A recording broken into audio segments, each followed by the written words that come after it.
बड़े लोचे हैं इस राह में, बाबूजी धीरे चलना। इसलिए ज्यादा उत्साह मत रहो मालिक, वो मामला उठा नहीं है। क्रोसिन खा रहे हो है ना सिन, आंख में ट्यूब डालना है, टांग में लगा रहे हो। एक मिनट, इसका रमजान से क्या लेने देना, मुसलमान से क्या लेने देना? इस कानून से मुसलमान कहीं प्रभावित ही नहीं है, उसका कोई लेने देना नहीं। रमजान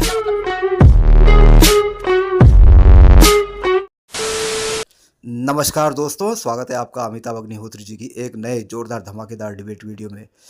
दोस्तों, देश में सीए कानून आ गया है और सभी विपक्षी राजनेताओं, खासकर उन राजनेताओं की प्रतिक्रिया आ गई है जो ये मुस्लिम तुष्टीकरण की राजनीति करते हैं। तो दोस्तों, उनकी बातों का मैं जिक्र नहीं करूंगा क्योंकि 4-5 वीडियो मैंने बना चुका हूं और आपने शायद देखा भी होगा कि उनकी क्या क्या प्रतिक्रिया रही है। तो बात करते हैं अब इस डिबेट की। डिबेट में आप देखोगे जो मुन्ना खान है, कांग्रेस पार्टी के नेता, वो ये कह रहे हैं कि बीजेपी अपने इलेक्टोरल बॉन्ड का जो घोटाला की है उसको छुपाने के लिए सीए कानून की आड़ ले रही है और इसे ताबड़तोड़ इम्प्लीमेंट भी कर दिया।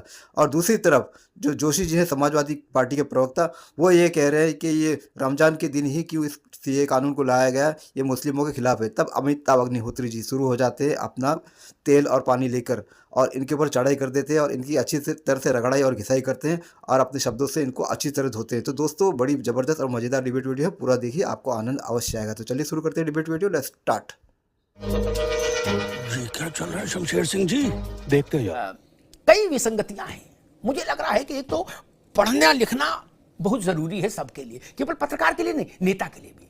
और जो नेता हो जाता है वो मान लेता कि पढ़ने लिखने से तो मेरा कोई लेने देना नहीं, अब मुझे तो बोलना है अलवल, मैं पढ़ने में लिखने वाला, मुझे कोई इम्तिहान देना है नहीं, झाड़े रहो कलेक्टरगंज। कई मुख्यमंत्री, कुछ मुख्यमंत्रियों को मैंने सुना बोले हम अपने यहां लागू नहीं होने देंगे। स्टालिन भी बोले, ममता जी भी। वो ये समझ रहे हैं शायद ये राशन कार्ड बनना है। क्या ये राशन कार्ड नहीं बनना है? नागरिकता है जिसका राज्य से कोई लेने ही देना नहीं। वह स्टालिन का शासन हो और चाहे रामलाल का शासन हो, ममता जी का शासन हो, चाहे शकुंतला जी का शासन हो, राज्य के शासन से भारत की नागरिकता का क्या लेना देना? मैं ये नहीं समझ पा रहा। पाकिस्तान से अग्रवाल परिवार आया, पाकिस्तान से भुल्लर परिवार आया, अपनी इज्जत बचा के, अपनी जान बचा के, उसको भारत के आज के कुछ राजनेता पाकिस्तानी चोर उचक्का गुंडा बदमाश कह रहे हैं। कैसी भाषा है, कैसी भाषा है? यह स्वीकार नहीं होना चाहिए।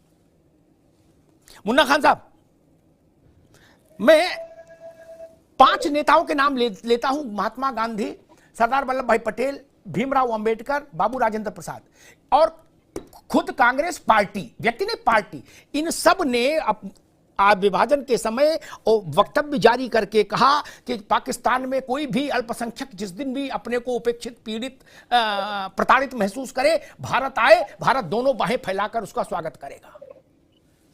अब आज फिर इसमें किंतु परंतु क्यों मुन्ना खान साहब? नहीं, उसने पाकिस्तान के लिए कहा था, बांग्लादेश अफगानिस्तान के लिए तो नहीं कहा था। जब आपने बांग्लादेश और अफगानिस्तान, इसीलिए मैं कह रहा हूं कि समझना, बांग्लादेश कहां से आया, सूडान से आया है। जवाब देखिए, पाकिस्तान के लिए आपने कहा तो क्या वो बांग्लादेश अफगानिस्तान के लिए कहा? अगर आपने बांग्लादेश अफगानिस्तान के हिंदू से इतना ही प्रेम था, इतना ही दुख दर्द था, तो श्रीलंका के हिंदू से नफरत क्यों? आपने श्रीलंका के हिंदू को क्यों छोड़ दिया? जो तमिलनाडु में लगभग 3.5-4 लाख के आसपास है, वो हिंदू नहीं है क्या? या वो राम भक्त नहीं है, या बीजेपी के हितैषी नहीं है? वो इसलिए नहीं कि वो बीजेपी को वोट नहीं डालते। ये वोट बैंक की राजनीति है जो सीए लाएगा। और एट ए टाइम जब आपका चुनाव है, उस टाइम आप लाए हो ताकि, जानते हैं अमिताभ जी, सरल तरीके से समझने की जरूरत है। ये सीए इसीलिए लाया गया ताकि इलेक्टोरल बॉन्ड का जो मुद्दा था, जो पूरे देश में ये चोर चोट्टे की जो भेद खुल रही थी, ये चोर चोट्टों का पोल खुलने की वजह से सीए लाके थोपा गया ताकि ये ढोल लगाना बजता रहे और लोग इलेक्टोरल बॉन्ड का वो मसला भूल जाए। जितने काले धन थे वो सफेद होकर थे। जो 6200 करोड़ रुपया बीजेपी के अकाउंट में गए, जो आज की सुप्रीम कोर्ट माने उच्च न्यायालय पूछ रहा है, बताइए कि 6200 करोड़ रुपए किसके है, जिसमें एसबीआई ने आनाकानी की, सुप्रीम कोर्ट ने फटकार लगाया। ठीक लगा, जब वो हो गई घटना, वो घटना करते सुप्रीम कोर्ट को दे दिया कागज। आप 4 महीने का समय मांग रहे हो और आप 24 घंटे में आप वो सारे डाटा दे रहे हो। इसका मतलब एक मिनट रुक जाओ। इलेक्टोरल बॉन्ड का मसला सुप्रीम कोर्ट में हो गया, दाखिल दफ्तर हो गया, कागज जमा हो गए, इसलिए खत्म करो। इलेक्टोरल बॉन्ड पर मुझे एक चकल्लस याद आ गई। क्या? कॉमन मैन की तरह, पत्रकार के नाते नहीं, चकल्लस, जो गांव देहात में आदमी पूछेगा। क्या? वो ये पूछेगा कि भाजपा वालों को दिया, समझ में आता इनकी सरकार है, ये कांग्रेसियों को 1000-2000 करोड़ जो भी मिला, क्यों मिला, किसने दिया, पहले उसकी फोटो दिखाओ। तब तो संकट हो जाएगा। केजरीवाल जी कहते मेरे पास तो सिपाही की ट्रांसफर की भी ताकत नहीं, और उनको जो मिला हो तो आदमी पूछे जब आपके पास कुछ ताकत ही नहीं तो आपको किस क्यों दिया? बड़े लोचे हैं इस राह में बाबूजी धीरे चलना, इसलिए ज्यादा उत्साह मत रहो मालिक, वो मामला उल्टा पड़ जाएगा। और दूसरी बात, भारत के आम जन इलेक्ट्रल बॉन्ड, या अंग्रेजी का नाम तो अभी आया, सब जानते नेता चंदा लेते हैं क्या? जवाहरलाल के समय में भी लेते थे, गांधी जी के समय में भी लेते थे, इसमें कौन सी हंगामा की बात हो गई बोले देश पलट जाएगा? यही आप लोगों की गलत आकलन जो है ना, इसी ने आपको यहां पहुंचा दिया। आपने कहा राफेल आ गया, अब हम 400 सीट जीत लेंगे, वहां 44 रह गई। यही आप कौन सी दवा खानी है यही नहीं जान पा रहे हो।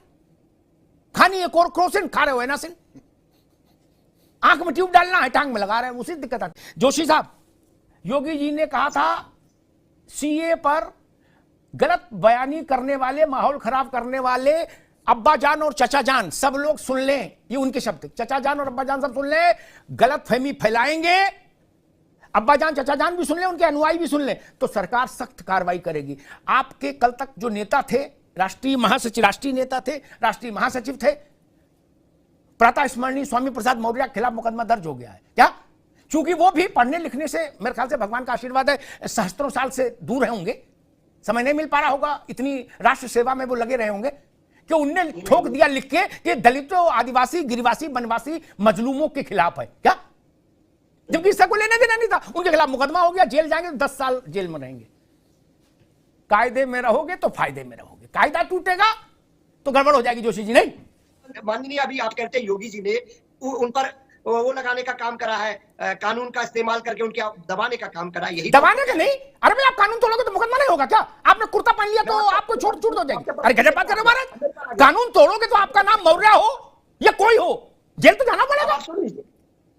अब सुन लीजिए आप जी। अभी आप कह रहे थे इलेक्ट्रॉन बॉन्ड की बात, हम साथी ने कही तो आपने तरीके से उनको समझाने का काम करा। मैं हाँ। कहना चाहता हूं आपके एक प्रतिष्ठित बिल्कुल चैनल में, कहिए। यही माननीय मोदी जी की भ्रष्टाचार की सबसे बड़ी महत्वाकांक्षा योजना थी, तो ये इलेक्ट्रॉल बॉन्ड की थी। और मैं ठीक आपको बहुत जिम्मेदारी से बताना ठीक है, चाहता हूं। ठीक है, तो ठीक है, मैं- ठीक है। जो वो जोशी जी दे रहा इलेक्ट्रॉल बॉन्ड पर चर्चा कर चुके एक दिन 1 घंटा, इसलिए आप उस पर नहीं, हम आपकी बात सही मान लेते हैं। मैं तो बड़ा उदारवादी आदमी हूं, खेमचंद जी आ रहा हूं, मैं आपकी बात सच मान लेता हूं। 15, 16, 17, 20 मई में जिस दिन रिजल्ट आएगा उस दिन चेक कर लेंगे कि भ्रष्टाचारी किसको माना देश ने।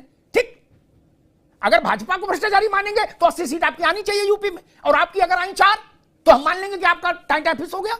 नहीं, फिर तो टाइम फिक्स मानना पड़ेगा। और कांग्रेस की अगर आई, जैसे वो कौन एक टीवी वाले बता रहे थे कि 37 आएंगी देश भर में, मैंने उनको फोन किया, उनके संवाददाता कि हम ऐसा ना करो यार, 44 से भी नीचे कर दिए तुमने।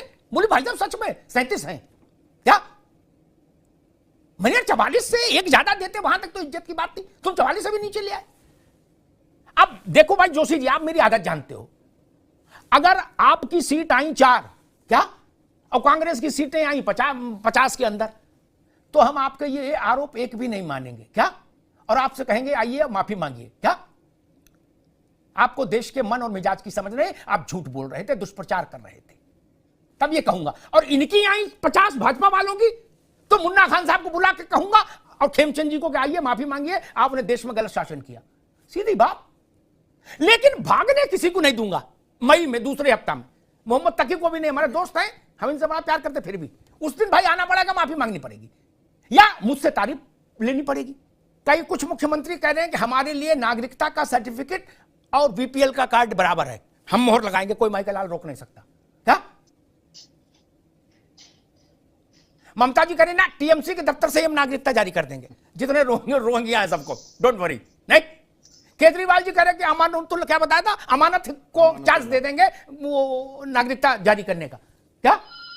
एमसीडी के दफ्तर में बैठेगा अमानत, तो वहीं से जारी कर देगा नागरिकता। ये तो बड़ा क्योस हो गया भाई। हम तो सोचते थे जो लोग मुख्यमंत्री की कुर्सी तक पहुंचते हैं, गंभीर बात है, वो देश के संविधान को पढ़कर पहुंचते होंगे। नहीं, हमको लग रहा है हम लोग ये ज्यादातर नेता संविधान की फोटो देख के ही समझ लेते होंगे संविधान देख पढ़ लिया। नहीं, क्योंकि जिसको भी संविधान पता है वो जानता है कि देश की नागरिकता किसके पास रहे और किससे छीनी जाए, ये अधिकार राज्यों के पास नहीं है। फिर काहे को एएनआई पे बाइट ठोके पड़े लोग। जोशी जी, जितने मुसलमानों ने जिन्ना को वोट दिया, यानी मुस्लिम लीग को वोट दिया, एक एक विषय पर वोट हुआ था, मुस्लिम लीग ने कहा था जो पाकिस्तान बनाना चाहते हैं वो हमें वोट दें। ठीक, जब बन गया पाकिस्तान तो जिन लोगों ने पाकिस्तान बनाने के लिए वोट दिया था उसमें गए केवल 30-40%, बाकी यहीं रह गए। बाकी बोले हम यहीं रहेंगे। बोले क्या करोगे? बोले भजन करेंगे, भजन करेंगे, हवन करेंगे, हवन करेंगे। नहीं, मैं नहीं समझा। अगर भाई 4.5 करोड़ मुसलमान था जोशी जी और 72 लाख गया, क्या अब वोट सबने दिया था जिन्ना को? क्यों? इसको सोचना पड़ेगा ना, ऐसा क्या रहा फिर कारण? नहीं सोचना चाहिए। आज क्या विषय है? रमजान के पवित्र दिन ये लोग इस बिल को लेके आ रहे हैं और इनका साफ साफ नहीं, जोशी जी एक मिनट, इसका रमजान से क्या लेना देना, मुसलमान से क्या लेने देना? इस कानून से मुसलमान कहीं प्रभावित ही नहीं है, उसका कोई लेने देना नहीं। रमजान से क्या मतलब इस बात का? मुसलमान ना इससे नफा में है ना नुकसान में है। मुसलमान इससे कहां प्रभावित है, मुझे बताओ ना। एक मिनट जोशी जी, एक मिनट, लंबी बात नहीं, बुनियादी सवाल एक लाइन में उत्तर दीजिएगा। इस कानून का से मुसलमान ना प्रभावित हो रहा है, ना उसका नुकसान हो रहा है, ना फायदा हो रहा है, वो न्यूट्रल गियर में है। इस कानून से उसका क्या लेना देना? और जब मुसलमान का लेना देना नहीं तो रमजान का क्या लेना देना इससे? जोशी जी, जो भारतीय जनता पार्टी की जो अरे सरकार, मैंने सवाल क्या पूछा, आप जवाब क्या? मैं पूछ रहा हूं इस कानून से मुसलमान कैसे प्रभावित होगा? Tell me. मैं उसको बता रहा हूं। अमिताभ जी मौका देंगे तभी तो बता पाऊंगा, मौका भी नहीं देंगे, बताने भी नहीं देंगे। मैं आपको बताना चाहता हूं, भारतीय जनता पार्टी की जो सरकार है उसका एकमात्र उद्देश्य, अगर 10 साल की इनके पॉलिटिक्स को देखेंगे, नहीं, आपने इस प्रश्न का उत्तर नहीं दिया, आपने दूसरी बात शुरू कर दी ना। Sorry Joshi ji, I am sorry, मैं इसीलिए कहता हूं। नहीं जोशी जी, ठीक, थैंक यू, रुक जाइए, रुक जाइए, ठीक है जोशी जी, अब रुकना होगा। ये नेताओं के साथ, ठीक है जोशी जी, आवाज रुक दीजिए। नेताओं के साथ दिक्कत क्या है? ये व्हाट्सएप का बेड़ा गर्क हो, जब से व्हाट्सएप आया उनने बिल्कुल किताब कापी पढ़ने छोड़ दी। बोले व्हाट्सएप से कौन है ये लोग, कहां से आते हैं?